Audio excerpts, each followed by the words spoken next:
ಎಲ್ರಿಗೂ ನಮಸ್ಕಾರ.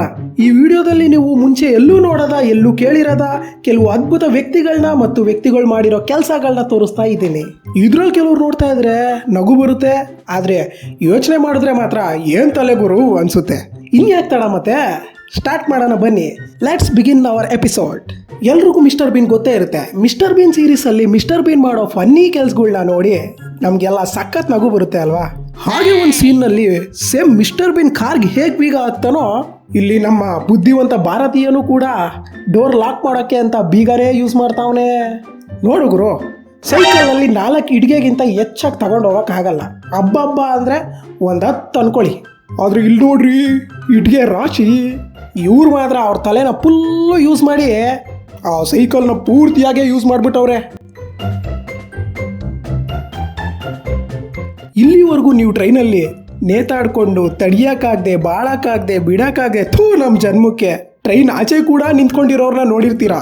ಆದ್ರೆ ಇವ್ನು ನೋಡ್ರಿ, ಸ್ಟೈಲಾಗಿ ಒಂದು ಮಂಚ ಹಾಕೊಂಡು ಟ್ರೈನ್ ಮೇಲೆ ಎಷ್ಟು ಆರಾಮಾಗಿ ಕಾಲತ್ಕೊಂಡು ಮಲ್ಕೊಂಡವನೆ ಅಂತ. ಫ್ರೆಂಡ್ಸ್, ಈ ಪಿಕ್ಚರಲ್ಲಿ ನೋಡಿ, ಕಾರ್ದು ಪೆಟ್ರೋಲ್ ಕ್ಯಾಪ್ ಹೋಗಿದೆ ಸರಿ, ಆದ್ರೆ ಜಾಣ್ಮೆಯಿಂದ ಯೋಚನೆ ಮಾಡಿ ಸಿಡಿನ ಪೆಟ್ರೋಲ್ ಟ್ಯಾಂಕ್ ಮೂತಿಯಾಗೆ ಬದಲಾಯಿಸ್ಬಿಟ್ಟವನೆ. ಏನ್ ತಲೆನಪ್ಪ ಗುರುವೇ. ಈ ಪಿಕ್ಚರಲ್ಲಿ ನೋಡಿ, ಗಡಿಯಾರ ಅರ್ಧ ಮುರಿದೋಗಿದೆ ಅಂದ್ರೆ ಏನ್ ಮಾಡ್ತೀವಿ? ಅರ್ಧ ಗಡಿಯಾರ ನೇಸಿತೀವಿ ಅಲ್ವಾ. ಆದ್ರೆ ಇಲ್ಲಿ ನೋಡಿ, ಇನ್ನೊಂದು ಸ್ವಲ್ಪ ತಲೆ ಉಪಯೋಗಿಸಿದ್ರೆ ಫುಲ್ಲು ನಡೆಯುತ್ತಲ್ವಾ. ಇದ್ದಿದ್ದ ಬುದ್ಧಿನಲ್ಲ ಪರ್ಫೆಕ್ಟ್ ಆಗಿ ಯೂಸ್ ಮಾಡೋದು ಅಂದ್ರೆ ಇದನ್ನೇ ನೋಡಿ ಸ್ವಾಮಿ. ಅಯ್ಯೋ, ನಮ್ಮ ಹತ್ರ ಸ್ಪೂನಲ್ಲಿ ತಿನ್ನೋ ಊಟ ಇದೆ, ಆದರೆ ನಮ್ಮ ಹತ್ರ ಸ್ಪೂನೇ ಇಲ್ಲ, ಓನ್ಲಿ ಫೋರ್ಕ್ ಮಾತ್ರ ಇದೆ. ಅವಾಗ ಏನು ಮಾಡ್ತೀರಾ? ಈ ಪುಟ್ಟಿ ಐಡಿಯಾ ಫಾಲೋ ಮಾಡಿಬಿಡಿ, ನೀವೇ ನೋಡಿ ಏನು ಮಾಡುತ್ತೆ ಅಂತ. Spoon ready. ಸಾಮಾನ್ಯವಾಗಿ ಪಾಕೆಟ್ ಗನ್ನ ಇಟ್ಕೊಳ್ಳೋಕ್ಕೆ ಗನ್ ಹೋಲ್ಡರ್ನ ಯೂಸ್ ಮಾಡ್ತಾರೆ, ಆದರೆ ಅದಕ್ಕಂತ ದುಡ್ಡು ಕೊಡೋದು ಬೇಕಾ? ಬೇಡ ಅಂತ ಅಸಾಧ್ಯವಾಗಿ ಯೋಚನೆ ಮಾಡೋರು ಹಿಂಗೆ ಮಾಡ್ತಾರೆ ನೋಡಿ. ಇವನು ಒಂದು ಚಪ್ಲಿನ ಬೆಲ್ಟ್ಗೆ ತಗಲಾಕಿ ಅದನ್ನ ಗನ್ ಹೋಲ್ಡರ್ ಆಗಿ ಬದಲಾಯಿಸ್ಬಿಟ್ಟ. ಇದೆಂತ ಸಾವು ಮಾರಾಯ್ರೆ. ಸೂಪರ್ ಐಡಿಯಾ ಮಾಮ.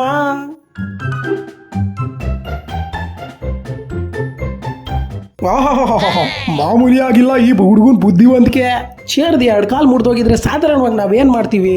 ಆಚೆ ಎಸಿತೀವಿ, ಇಲ್ಲ ಅಂದ್ರೆ ಇದ್ರ ಕೆಲಸ ಮುಗಿತೀವಿ ಅಂತ ಹೇಳಿ ಮೂಲೆಗಿಡ್ತೀವಿ.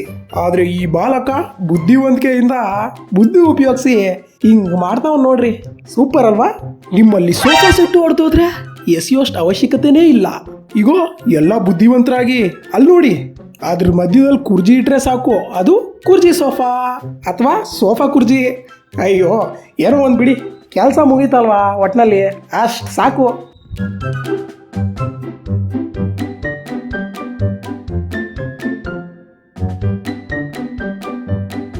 ನೀವು ಇಲ್ಲಿವರೆಗೂ ಟ್ರ್ಯಾಕ್ ಮೇಲೆ ಹೋಗೋ ಟ್ರೈನ್ನ ನೋಡಿರ್ತೀರಾ. For the first time road ಮೇಲೆ ಹೋಗೋ ಟ್ರೈನ್ನ ನೋಡಿ. ಒಂದು ಟ್ರ್ಯಾಕ್ಟರ್ಗೆ ಕಿಲೋಮೀಟರ್ ಗಟ್ಟಲೆ ತಳ್ಳೋ ಗಾಡಿ ತಗ್ಲಾಕಿ ಹೇಗೆ ತಳ್ಕೊಂಡು ಹೋಗ್ತಾವ್ರು ನೋಡಿ. ಫ್ರೆಂಡ್ಸ್, ಒಂದು ಮನವಿ, ಕೆಮ್ಮಾಗಿರೋ ಕಾರಣ ವಾಯ್ಸ್ ಅಷ್ಟು ಕ್ಲಿಯರ್ ಬರ್ತಾ ಇಲ್ಲ, ಪ್ಲೀಸ್ ದಯವಿಟ್ಟು ಅಡ್ಜಸ್ಟ್ ಮಾಡ್ಕೊಳ್ಳಿ ಫ್ರೆಂಡ್ಸ್. ಹಾಗೆ ಮತ್ತೊಂದು, ಚಾನಲ್ನ ಫಸ್ಟ್ ಟೈಮ್ ನೋಡ್ತಿದ್ದೀರಾ ಅಂದರೆ ಸಬ್ಸ್ಕ್ರೈಬ್ ಮಾಡ್ಕೊಳ್ಳಿ. ಅದ್ರ ಜೊತೆ ಹಂಗೆ ಪಕ್ಕದಲ್ಲಿರೋ ಒಂದು ಗಂಟೆನ ಹೊಡೆದು ಆಲ್ ಆಪ್ಷನ್ನ ಸೆಲೆಕ್ಟ್ ಮಾಡ್ಕೊಳ್ಳಿ. ಆಗ ನಮ್ಮ ಚಾನಲ್ ಎಲ್ಲ ನೋಟಿಫಿಕೇಶನ್ ನಿಮಗೆ ಬರುತ್ತೆ. ಈ ಹುಡುಗ ಸಖತ್ ಮಲ್ಟಿ ಟ್ಯಾಲೆಂಟೆಡ್ ಫೆಲೋ ಇದ್ದಂಗಿದ್ದಾನೆ ನೋಡಿ. ಈ ಬೈಕ್ಗೆ ಮುಂದೆ 4 ಚಕ್ರ ತಗಲಾಕಿ ಒಂದು ಕಡೆ ಬೈಕ್ ಹ್ಯಾಂಡ್ಲು, ಇನ್ನೊಂದು ಕಡೆ ಕಾರ್ ಹ್ಯಾಂಡ್ಲು ಮಾಡ್ಕೊಂಡು ಎಷ್ಟು ಹಾಯಾಗಿ ಹೋಗ್ತಾ ಇದ್ದಾನೆ. ಆತ ಅಟ್ಟೆ ಟೈಮಲ್ಲಿ ಕಾರು ಮತ್ತು ಬೈಕ್ 2 ಓಡಿಸ್ತಾ ಇದ್ದಾನೆ. ಇವ್ರಿಗೇನಾದರೂ ರೆಕಾರ್ಡ್ ಕೊಡಲೇಬೇಕು ನೋಡಿ. ಕೊರೋನಾ ಟೈಮಲ್ಲಿ ಸೋಷಿಯಲ್ ಡಿಸ್ಟೆನ್ಸಿಂಗ್ ತುಂಬ ಇಂಪಾರ್ಟೆಂಟು, ಆದರೆ ಈ ಮಿಲ್ಕ್ ಬಾಯಿ ಆ ರೂಲ್ಸ್ನ ಎಷ್ಟು ಪರ್ಫೆಕ್ಟಾಗಿ ಫಾಲೋ ಮಾಡ್ತಾ ಇದ್ದಾನೆ ಅಂತ ನೋಡ್ರಿ. ಅದೇ ರೀತಿ ಈ ಶಾಪ್ ಕೀಪರು ಎಷ್ಟು ಚುರುಕಾಗಿ ಯೋಚನೆ ಮಾಡಿದ್ದಾನೆ ನೋಡ್ರಿ ಅಲ್ವಾ. ಫ್ರೆಂಡ್ಸ್, ಈ ವ್ಯಕ್ತಿ ನೋಡ್ರಿ, ಬಿಸಿ ಸುಡೋ ಬಿಸಿಲಿಗೆ ತಡ್ಕೊಳಕ್ ಆಗ್ತಿಲ್ಲ ಅನ್ಸುತ್ತೆ ಪಾಪ. ಅದಕ್ಕೆ 2 ಕವರ್ 3 ತೂತ ಮಾಡಿ ಚಿಲ್ಲ ಚಾಚ್ಕೊಂಡು ಮಲ್ಕೊಬಿಟ್ಟವನೆ. ಸೂಪರ್ ಅಣ್ಣ ನೀನು.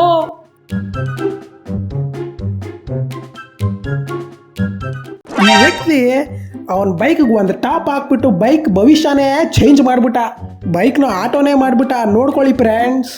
ಇನ್ನು ಬೈಕ್ ಇರೋರಿಗೆಲ್ಲ ಚಿಂತೆನೇ ಬೇಡ, ಬೈಕ್ ಇರೋರೆಲ್ಲ ಈ ಐಡಿಯಾ ಫಾಲೋ ಮಾಡಿಬಿಡಿ. ಹಂಗೆ ಒಂದು ಸಾಂಗ್ ಹೇಳ್ಬಿಡಿ, ಬಿಸಿಲೇ ಬರಲಿ ಮಳೆಯೇ ಇರಲಿ ನಾನಂತೂ ಹಾಯಾಗಿ ಓಡಿಸುವೆ ಅಂತ. ಇದನ್ನ ತಯಾರು ಮಾಡಿದ್ ಯಾರೇ ಆಗ್ಲಿ ಅವನಂತೂ ಮಹಾನ್ ಭಾವನೇನಪ್ಪ. ಆಲೋಟ್ ಬಾಟ್ಲಿಗೆ ವಿಸ್ಕಿ ಬಾಟ್ಲು ತಗಲಾಕ್ಬಿಟ್ಟವನೇ. ಪ್ರಾಣಿ ಹಿಂಸೆ ಮಹಾಪಾಪ. ಸೊಳ್ಳೆನ ಸಾಯ್ಸಕ್ಕೆ ಇಷ್ಟ ಇಲ್ಲ, ಒಡೆಯೋಕ್ಕೂ ಇಷ್ಟ ಇಲ್ಲ. ಅದಕ್ಕೆ ಏನ್ ಮಾಡೋಣ, ಎಣ್ಣೆ ಒಡ್ಸದೆ ತೂರಾಡ್ಸದೆ. ಅವಾಗ ಏನ್ ಮಾಡ್ತವೆ, ಒಂದು ಮೂಲೆಯಲ್ಲಿ ಸೈಲೆಂಟಾಗಿ ಪಾಚ್ಕೊಂಡಿರ್ತವೆ. ನೀವೆಲ್ಲ PK ಮೂವಿ ನೋಡೇ ಇರ್ತೀರಾ, ನೋಡಿಲ್ಲ ಅಂದ್ರೆ ಹೋಗ್ಲಿ ಅತ್ತಾಗೆ ಕೇಳಿಸ್ಕೊಳ್ಳಿ. ಎಲ್ಲರಿಗೂ ಈ ಭಯ ಕಾಡ್ತಾನೆ ಇರುತ್ತೆ. ದೇವಸ್ಥಾನದ ಆಚೆ ಚಪ್ಪಲಿ ಬಿಟ್ಟು ಒಳಕ್ಕೆ ಹೋಗಿ ಆಚೆ ಬರೋಷ್ಟರಲ್ಲಿ ಚಪ್ಪಲಿನ ಎಗುರಿಸ್ಬಿಟ್ಟಿರ್ತಾರೆ. ಅದಕ್ಕೆ ಆ ಫಿಲಮಲ್ಲಿ ಚಪ್ಪಲಿಗೆ ಬೀಗ ಹಾಕ್ತಾರೆ. ಅದೇ ರೀತಿ ಆಹಾ, ಬಹುಶಃ ಆ ಸೀನ್ನ ನೋಡಿ ಇವನೊಬ್ಬ ಇನ್ಸ್ಪೈರ್ ಆಗೋನೆ ಅನ್ಸುತ್ತೆ. ನೋಡಿ ಏನ್ ಮಾಡ್ತಾವನೆ, ಚಪ್ಪಲಿನ ಸೈಕಲ್ ಜೊತೆನೆ ಸೇರಿಸಿ ಎರಡಕ್ಕೂ ಲಾಕ್ ಹಾಕ್ಬಿಟ್ಟವನೆ. ಇನ್ನ ಚಪ್ಪಲಿ ಹೆಂಗ್ ಹೋಗುತ್ತಣ್ಣ, ಭಯನೇ ಬೇಡ, ರಾಜಾರೋಷವಾಗಿ ಹೋಗಿ ಬನ್ನಿ. ನಮ್ಮ ಗಲ್ಲಿ ಕ್ರಿಕೆಟಲ್ಲಿ ಗಲಾಟೆಗಳೆಲ್ಲ ಜಾಸ್ತಿನೇ ಇರುತ್ತೆ ಅಲ್ವಾ? ಏನಕ್ಕಂದ್ರೆ ಒಬ್ಬ ಔಟ್ ಅಂದ್ರೆ ಇನ್ನೊಬ್ಬ ನಾಟ್ ಔಟ್ ಅಂತಾನೆ. ಇದನ್ನ ತಡಿಬೇಕು ಅಂತಾನೆ ಗಲ್ಲಿ ಕ್ರಿಕೆಟ್ ವಿತ್ ಕ್ಯಾಮರಾ ಸರ್ವೈವಲೆನ್ಸ್. ರನ್ಔಟಿಂದ ಸ್ಟಂಪಿಂದ ತಪ್ಪಿಸ್ಕೊಳ್ಳೆ ಮಾತೇ ಇಲ್ಲ. ಲವ್ ಕ್ರಿಯೇಟಿವಿಟಿ ಅಂದ್ರೆ ಇದೇ. ಈ ವ್ಯಕ್ತಿಗೆ ಅವ್ರ ಹುಡುಗಿನ ಹೂವಿನ ಪಲ್ಲಕ್ಕಿಯಲ್ಲಿ ಕರ್ಕೊಂಡು ಹೋಗ್ಬೇಕು ಅಂತಿತ್ತು ಅನ್ಸುತ್ತೆ ಪಾಪ. ಆದ್ರೆ ಏನ್ ಮಾಡೋಣ, ನಮ್ಮ ಹತ್ರ ಅಷ್ಟು ಬಡ್ಜೆಟ್ ಇಲ್ಲ. ಈಗ ಹಿಂಗೆ ಬೈಕಿಗೆ ಕಂಬಿ ಫಿಕ್ಸ್ ಮಾಡಿ ಅದನ್ನ ಮಲ್ಲಿಗೆ ಹೂವಿನಲ್ಲೇ ತಯಾರು ಮಾಡಿಬಿಟ್ಟು ಇದ್ರಲ್ಲೇ ಎಳ್ಕೊಂಡು ಹೋಗ್ಬಿಡೋಣ. ನೀವು ಇಲ್ಲಿವರೆಗೆ ಎಲ್ಲರೂ 2 ವೀಲರ್ ಬೈಕ್ಸ್ನ ನೋಡಿರ್ತೀರಾ ಅಲ್ವಾ? ಆದ್ರೆ ಇಲ್ಲಿ ನೋಡಿ 4 ವೀಲರ್ ಬೈಕ್. ಇನ್ನ ಫ್ಯಾಮಿಲಿ ಫುಲ್ ಬೈಕ್ನಲ್ಲೇ ಸುತ್ತಾಡ್ಬಿಡ್ಬೋದು, ಕಾರ್ ಅವಶ್ಯಕತೆನೇ ಇಲ್ಲ. ಇಲ್ಲಿ 3 ವೀಲರ್ ಬೈಕು. ನಮ್ಮ ಜನಗಳ ಕ್ರಿಯೇಟಿವಿಟಿಗೆ ಅದು ಪದ್ದುನೇ ಇಲ್ಲ ಅನ್ಕೋಬಿಡಿ. ಬುಲೆಟ್ಗೆ ಒಂದು ಸೀಟು ಒಂದು ಟೈರ್ನ ತಗಲಾಕ್ಬಿಟ್ಟು ಅದನ್ನೇ ಫ್ಯಾಮಿಲಿ ಬೈಕ್ ಮಾಡ್ಕೊಂಡ್ಬಿಟ್ಟವ್ರೆ. ನಮ್ಮ ದೇಶದಲ್ಲಿ ಸಮಸ್ಯೆಯಲ್ಲಿ ಮೊದಲನೇ ಸ್ಥಾನದಲ್ಲಿರೋ ಪೊಲ್ಯೂಷನ್ ಅಂದ್ರೆ ಪ್ಲಾಸ್ಟಿಕ್ ಪೊಲ್ಯೂಷನ್ ಅಂದ್ರೆ ತಪ್ಪಾಗಲ್ಲ ನೋಡಿ. ರೀಯೂಸ್ ಪ್ಲಾಸ್ಟಿಕ್ಕು ಅಂತಾರೆ. ಆದ್ರೆ ಇಲ್ಲಿ ನಮ್ಮ ಬುದ್ಧಿವಂತ ಹೆಂಗ್ ರೀಯೂಸ್ ಮಾಡ್ದ ಇಲ್ಲಿ ನೋಡಿ. 2 ಪ್ಲಾಸ್ಟಿಕ್ ಬಾಟ್ಲುನ ತಗೊಂಡು ಚಪ್ಪಲಿಯಾಗೆ ಬದಲಾಯಿಸ್ಬಿಟ್ಟ. ಅದನ್ನೇ ಅನ್ಕೊಂಡ್ರೆ ಅವ್ರ ಅಪ್ಪ ನಾನು ಪ್ಲಾಸ್ಟಿಕ್ ಬಾಟ್ಲುನ ಕ್ರಾಕ್ಸ್ ಆಗೇ ಬದಲಾಯಿಸ್ಬಿಡ್ತೀನಿ. ಲಾ ಲಾ ಲಾ ಲಾ ಲಾ ಲಾ ಲಾ ಲಾ ಲಾ. ಇಂಡಿಯನ್ ಟಾಯ್ಲೆಟ್ ನೋಡಿದೀವಿ, ವೆಸ್ಟರ್ನ್ ಟಾಯ್ಲೆಟ್ ನೋಡಿದೀವಿ. ಅಯ್ಯೋ ಮತ್ ಇದು ಎಂತ ಟಾಯ್ಲೆಟ್ ಗುರುವೇ. ಇಲ್ಲಿ ನೋಡಿ ಇಂಡಿಯಾ ಅಲ್ಲಿರೋ one of the rarest and unique car. 2-3 Omni ಕಾರ್ನ ತಗಲಾಕಿ ವೆಲ್ಡ್ ಮಾಡ್ಬಿಟ್ಟು ಒಳ್ಳೆ ಬಟ್ಟೆ ಹೊಲ್ದಾಕ್ಬಿಟ್ಟವ್ರೆ. ಇಲ್ಲಿ ನೋಡಿ ಇಬ್ರು ಹುಡುಗಿರು ಫ್ಯಾನ್ ಬೇಕಂತ ಒದ್ದಾಡ್ತಾವ್ರೆ. ಸಾರಿ ಹೊಡೆದಾಡ್ತಾವ್ರೆ. ನನಗ್ ಬೇಕು ಇಲ್ಲ ಕಣೆಮ್ಮ, ನನಗ್ ಬೇಕು. ಅಯ್ಯೋ ಈ ಜಗಳ ನಿಲ್ಲಲ್ಲ ಅನ್ಸುತ್ತೆ. ಇಷ್ಟರಲ್ಲೇ ನಮ್ ಬುದ್ಧಿವಂತ ಬಾಲಕ ಎಂಟ್ರಿ ಕೊಟ್ಟೆ ಬಿಟ್ಟ. ಪ್ರಾಬ್ಲಮ್ ಹೇಗ್ ಸಾಲ್ವ್ ಮಾಡ್ತಾನೆ ಅಂತ ನೋಡಿ. ಅಬ್ಬಬ್ಬಬ್ಬಬ್ಬ ಲಾಟ್ರಿ ಇಲ್ಲಿಗೆ ಮುಕ್ತಾಯ. ಈ ವಿಡಿಯೋ ಇಷ್ಟ ಆಗಿದ್ರೆ ಎಲ್ರು ಖಂಡಿತ ತಪ್ಪದೆ ಲೈಕ್ ಮಾಡಿ, ಸಬ್ಸ್ಕ್ರೈಬ್ ಮಾಡಿ, ಹಾಗೆ ಶೇರ್ ಮಾಡಿ. Thank you for watching.